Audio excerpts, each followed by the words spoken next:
भूमि तेरी नहीं, भूमि मेरी नहीं, भूमि माँ है मनुष्य की ये चेरी नहीं, इसलिए भूखी सेवा अब करें हम सभी, इसकी माटी में सोना उगाते चलो। सील तुम्हारा, सील के पहले एक वाक्य हमारे भी दो वाक्य है ना। देखिए आपने बढ़िया बात बताई, लेकिन एक बात ये भी महाराज है कि लहरों के डर से कभी नौका पार नहीं होती है और कोशिश करने वालों की कभी हार नहीं होती है।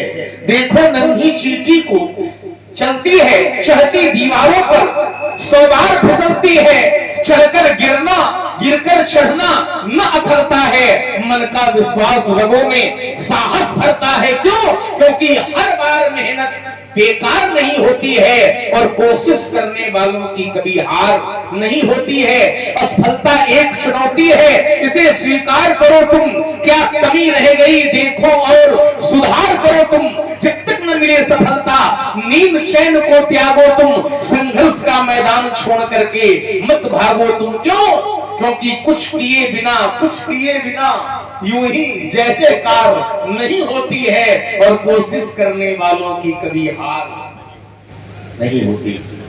कहो लखन सील तुम्हारा को नहीं जानत तुझे संसारा, को नहीं जानत विदित संसारा। आपका सील कौन नहीं जानता? सारा संसार जानता है। क्या जानता है? माता पिता ही पूरी ने बहनी की, आपने माता का गला काटा और पिताजी से वरदान प्राप्त कर लिया हमारी माता पुनः जीवित हो जाए। संसार में माता पुत्र को जीवन देती है, आपने माता को नया जीवन दे दिया, इसलिए माता के ऋण से पूर्ण हो गए। सहस्त्रबाहु अर्जुन के पुत्रों ने पिता का गला काट दिया तो मृत संजीवनी विद्या से पिता को जीवित कर दिया। संसार में पिता पुत्र को जीवन देता है, इन्होंने पिता को नया जीवन दे दिया, इसलिए पिता के ऋण से पूर्ण हो गए। परशुराम जी माता पिता के ऋण से पूर्ण हो गए।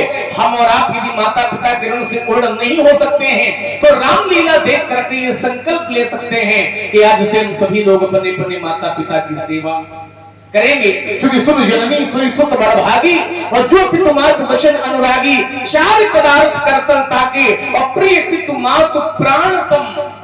देखिए जन्म देने वाली माता यदि हम पर प्रसन्न नहीं है तो फिर मंदिर में बैठी माता कभी प्रसन्न होने वाली नहीं है, और जन्म देने वाली माता यदि हम पर प्रसन्न है तो संसार के सारे देवी देवता हम पर प्रसन्न है। क्योंकि माँ की दुआ कभी खाली नहीं जाती, माँ की दुआ कभी खाली नहीं जाती है। और यह बात तो भगवान से भी टाली नहीं जाती है कि बर्तन मांज कर भी पाल लेती है 4 बेटों को एक माँ, लेकिन अब 4 बेटों से एक माँ पाली नहीं जाती है।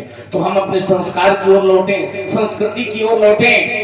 रामलीला देखना हमारा सफल तब जब ये बात मन में घर लेकर की जाए कि आज से हम सभी लोग अपने अपने माता पिता की सेवा करेंगे।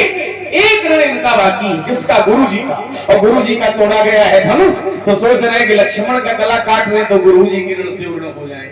संसार के लोग कर्जा काटते हैं तो अपने माथे, और इन्होंने कर्जा काढ़ा है तो हमारे माथे, सो जरूर हमारे माथे काढ़ा। दिन चली गए ब्याज बढ़ बढ़ा, ब्याज ज्यादा न बढ़े, इसलिए अब आनी व्यवहारिया बोली और तुरंत देव में थैली खोली। आप व्यवहारी गुलामे, हम थैली खोल करके आपका ऋण तत्काल चुका देंगे।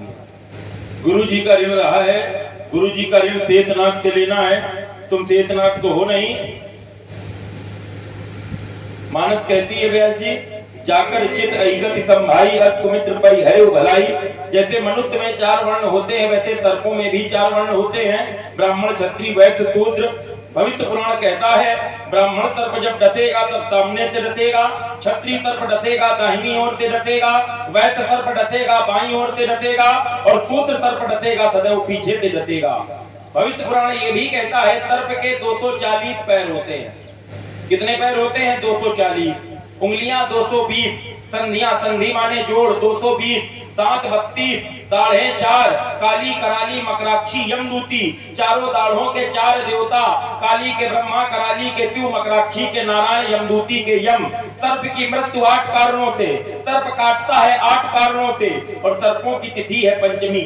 तभी हम लोग नाग पंचमी को पूजा करते हैं। हर तिथि का अलग अलग देवता है।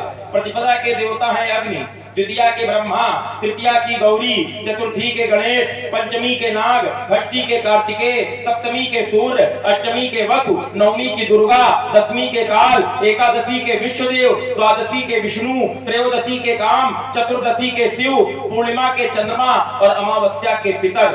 अब आनी व्यवहारिया बोली। व्यवहारी के रूप में आप सभी लोग हैं, लेकिन आएंगे नहीं पाएंगे। गुलाल इन्हीं का सहारा, यही एकमात्र। तो व्यवहारी अगर हैं तो हमें ये प्रसंग है। अब आनी व्यवहारिया बोली, आनी बुलाया गया है कि नहीं है? यहाँ है कहाँ? बुलाओ, दो चार लोग दिखाई तो पड़े, हम भी तो समझे किसने हमें आपको आमंत्रित किया है। जो हरी तो होनी चाहिए, दो चार पांच लोग आ जाएं समिति के हों तो। 5 लोग तो आएंगे और ज्यादा हों तो।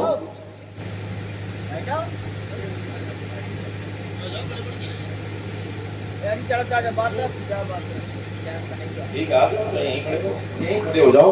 आप अकेले आप ये सब व्यवस्था करा रहे हो, बाकी के लोग नहीं है।